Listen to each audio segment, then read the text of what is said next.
चारों पुत्रों में से जो सबसे छोटा था ना, वो काम तो कुछ करता नहीं था और इतना खाता था वो, यानी 10 जनों का अकेला ही भोजन करता था। 10-20 जनों का अकेला खुद बैठकर एक साथ बैठकर भोजन करता था। काम कुछ होता नहीं था उस पर।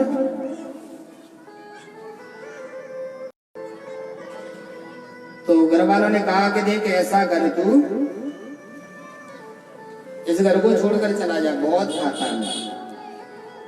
भाई देखो, इंसान उतना ही खाता गया जिसका जीवन में खाता गया, यानी परमात्मा ने जो खाता बनाकर भेजा है ना, उतना ही खाएगा, न तो उससे ज्यादा खा सकता है ना ही कम। घर वाले बोले तू बड़ा निकम्मा है, तू एक काम कर, घर से बाहर जा। चला गया। उसने देखा एक मंदिर देखा और मंदिर के बाहर एक महात्मा जी बैठे हुए थे, पंडित जी।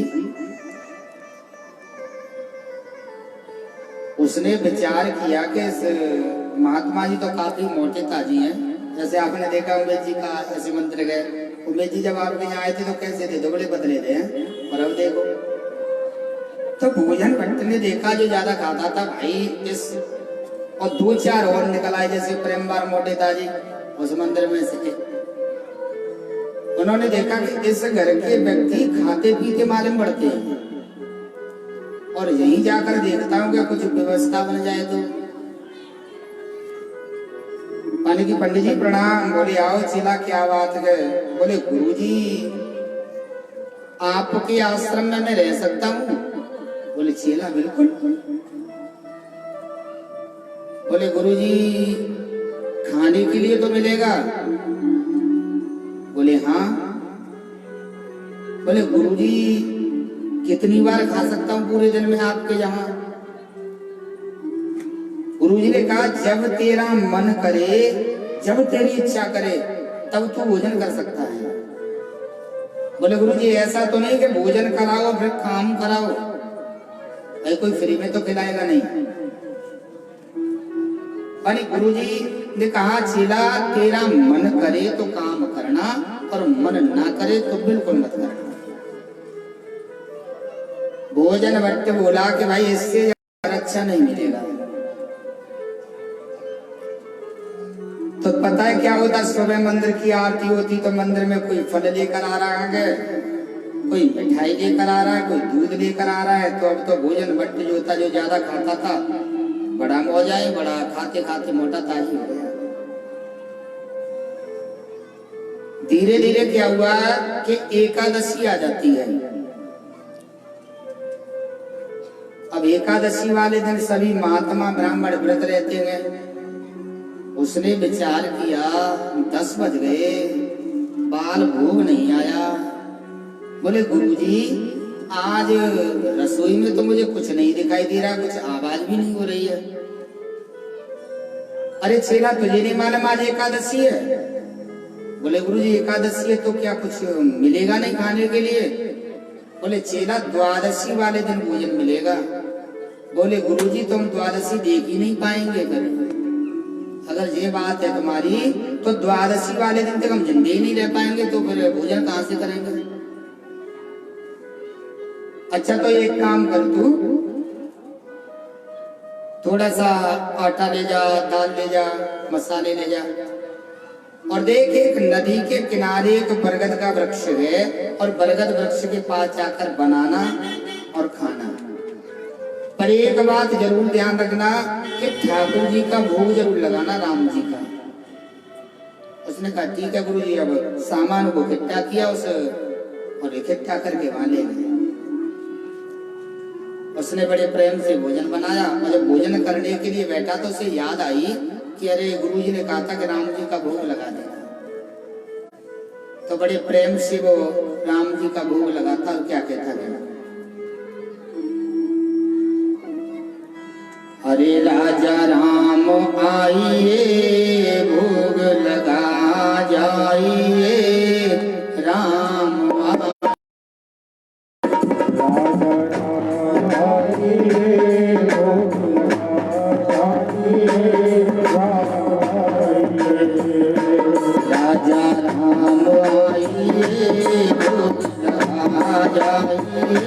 राम आइए।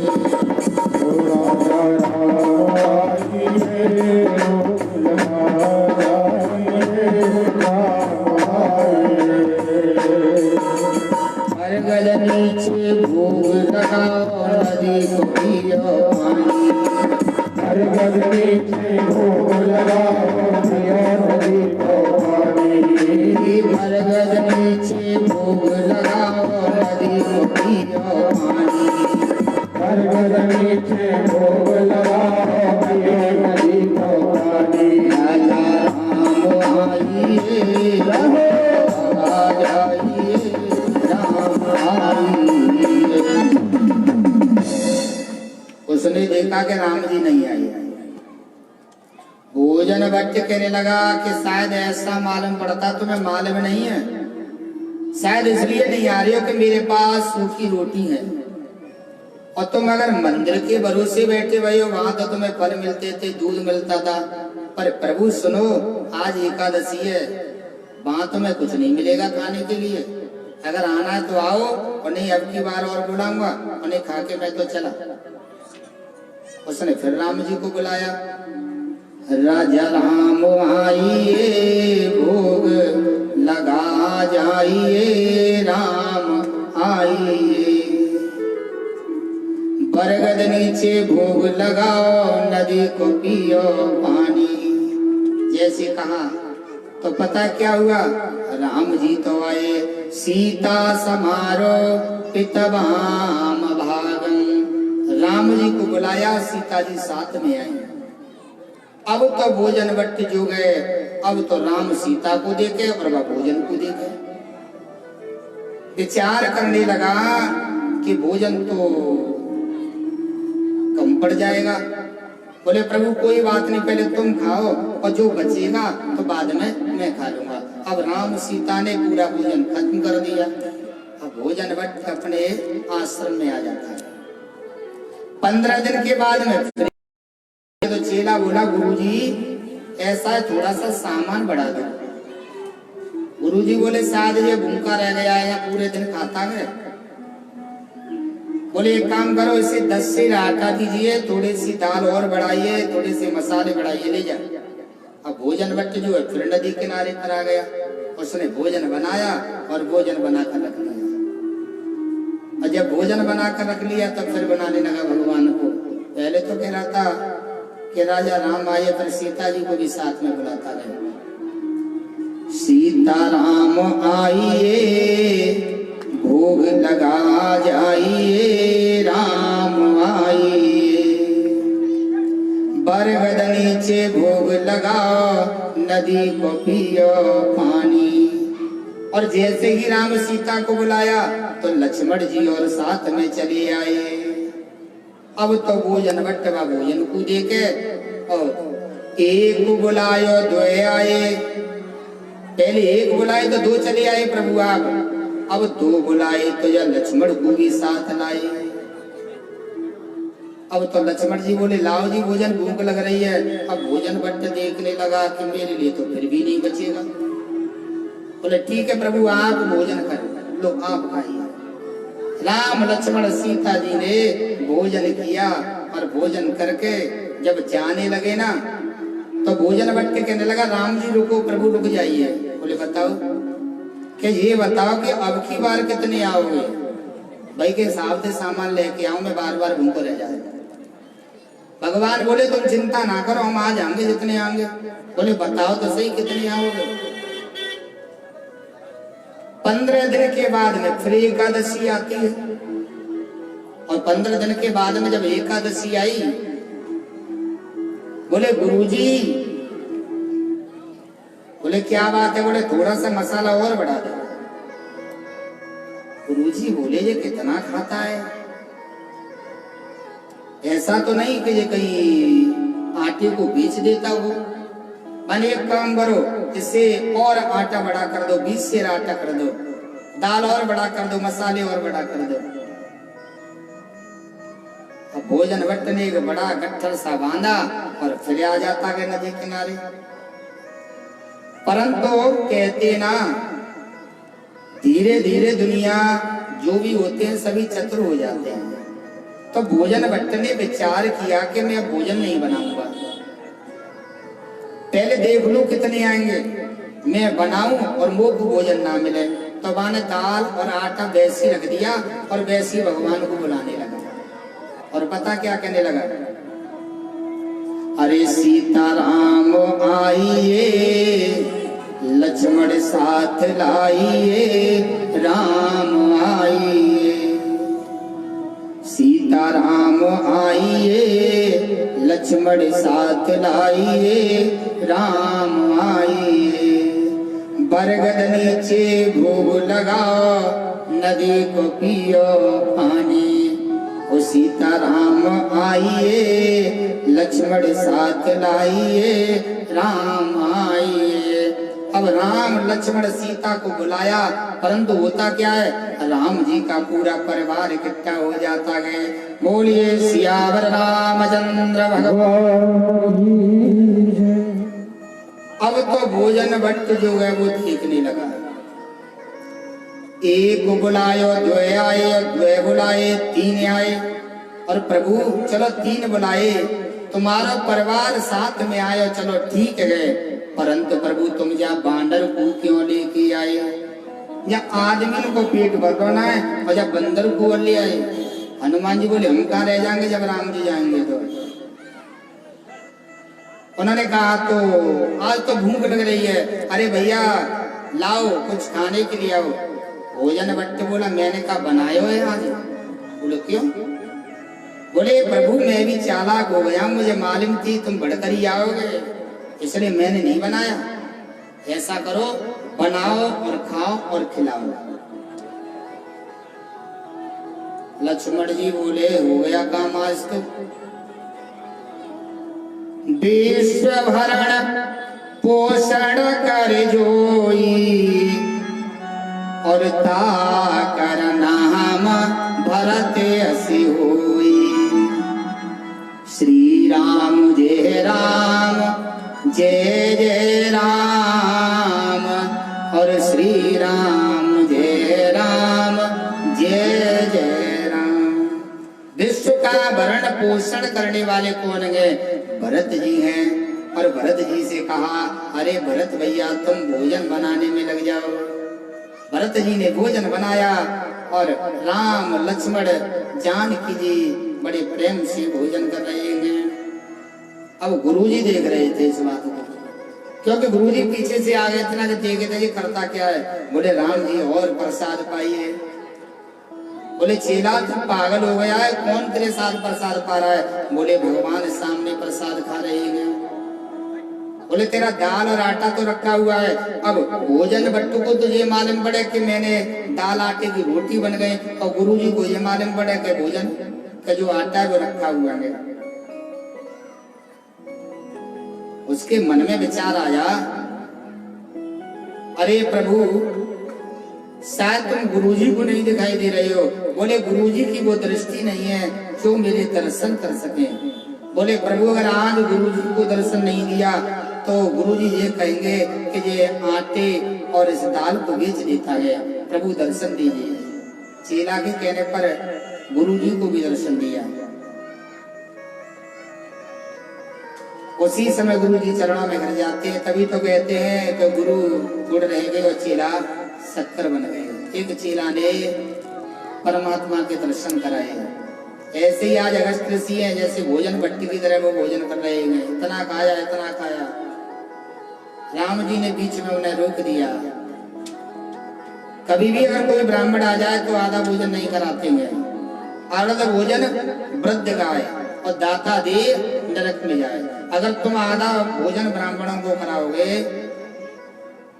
तो नरक में जाओगे, और वृद्ध का अगर दोगे तो भी नरक कुंड में जाओगे। परंतु करें क्या, कहीं 4 जगह ब्राह्मणों पर निमंत्रण आ जाए तो थोड़ा थोड़ा ही तो खाएंगे। पर कहते हैं हाथ सूखे और ब्राह्मण भूखे। ब्राह्मणों के अंदर अग्नि होती है, भोजन कराओ और हाथ धुला दो, और हाथ सूखने के बाद फिर थाली परोस के दे दो, फिर इतना ही खा जाएगा। भले मर जाए रात में, पेट भूल जाए पर खा जाएगा। भाई आज कितनी जगह भोजन किया सही से बताओ? 3 जगह। और एक जगह और आ जाए तो और चल दोगे? हाँ, मने नहीं, क्योंकि उसी ब्राह्मण के अंदर वो अग्नि है जो पचा सकता है। जल की बात आती तो उन्होंने कहा द्वापर में जब इंद्र वर्षा करेगा तब मैं आपको बुलाऊंगा। तो भाई इंद्र ने वर्षा की तो यहाँ अगस्त ऋषि को बुलाया और बुलाने के बाद में पूरे जल का पान किया उन्होंने। परिचय प्रश्न करते हैं कि गुरुदेव यह बताइए ये गिरिराज बाबा कौन थे? भाइयों, गिरिराज बाबा जो थे ये द्रोण के पुत्र थे। ये बड़ा ही सुंदर था। काशी से पुलिस ऋषि आते हैं और गिरिराज को ले जाना चाह रहे थे। बाबा ने मना किया कि मैं ब्रज को छोड़कर जाना नहीं चाहता हूं, परंतु पिता के वचनों के अनुसार जाना पड़ा। गिरिराज बाबा ने कह दिया कि सुनो, जहां तुम मुझे रख दोगे ना वहां से आगे नहीं जाऊंगा मैं। पुलिस ऋषि के मन में विचार आया कि चलो यमुना में स्नान करने, गंगा में तो बहुत सा स्नान किया है हमने, अब गंगा में स्नान किया गया, यमुना का भी स्नान कर लिया जाए, तो गिरिराज जी को रख दिया। गिरिराज बाबा पहले कोई पत्थर नहीं थे, तो बाद में बने गए। गिरिराज बाबा एक बच्चा था बड़ा सुंदर। यमुना में जब स्नान करने के बाद जब गिरिराज बाबा को वो उठाने लगी उस बच्चे को, तो इतना वजन हो गया कि वो उठता ही नहीं है। पुलिस ऋषि ने श्राप दे दिया कि जा, तुझे अपने रूप पर इतना ही अहम है तो तेरा ये शरीर पत्थर का बन जाएगा। जब ये पत्थर के बन गए, पत्थर का बनने के बाद भी ये इतना सुंदर लग रहा था, फिर पुलिस ऋषि ने दोबारा श्राप दिया कि जा, तेरे ये पत्थर की भी काया 1 तिल की बराबर भूमि में चली जाएगी प्रतिदिन। उसी दिन से गिरिराज बाबा जमीन के अंदर जाने लगे। गिरिराज जी की परिक्रमा सभी ने दी है, जहां तक मुझे पता है 2-4 रह गए होंगे, सभी ने परिचय आपने दी है। गिरिराज बाबा की परिक्रमा कितनी बड़ी है? 7 कोस की।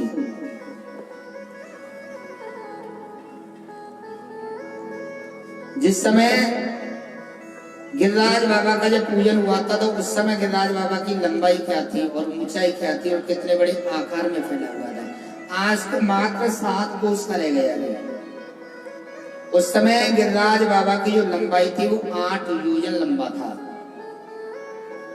लंबाई गिरिराज बाबा की 8 योजन की थी। और योजन में से कोस बनाने के लिए क्या करते हैं? योजन में से ये सूत्र गए, योजन में से कोस बनाने के लिए 4 का गुणा कर देते हैं।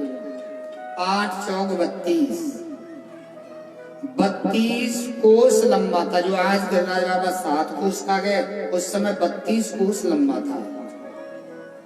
5 योजन के आकार में फैला हुआ था उसका हिस्सा। 5 चौक 20, 20 कोस के आकार में गिरिराज बाबा फैला हुआ था। और 2 योजन गिरिराज बाबा की ऊंचाई थी। 7 दूनी बताते हैं 2 योजन, 4 दूनी 8 कोस की ऊंचाई थी। जो गिरिराज बाबा आज लंबेंगे ना, उस समय गिरिराज बाबा की ऊंचाई थी। आज धीरे धीरे गिरिराज बाबा एक, अगर तुम रोड पर भी चलोगे तो ये मालूम पड़ता है गिरिराज बाबा बराबर के हो गए।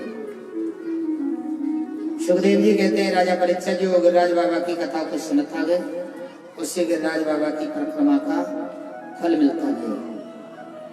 कल की कथा जहाँ तक थी, आज की कथा यहाँ से आगे रास पंचाध्याय की है। तो रास पंचाध्याय में प्रवेश करेंगे, तब तक एक सुंदर भजन का आनंद लीजिए और आते हैं रास पंचाध्याय में। प्रेम से बोलो राधे राधे राधे।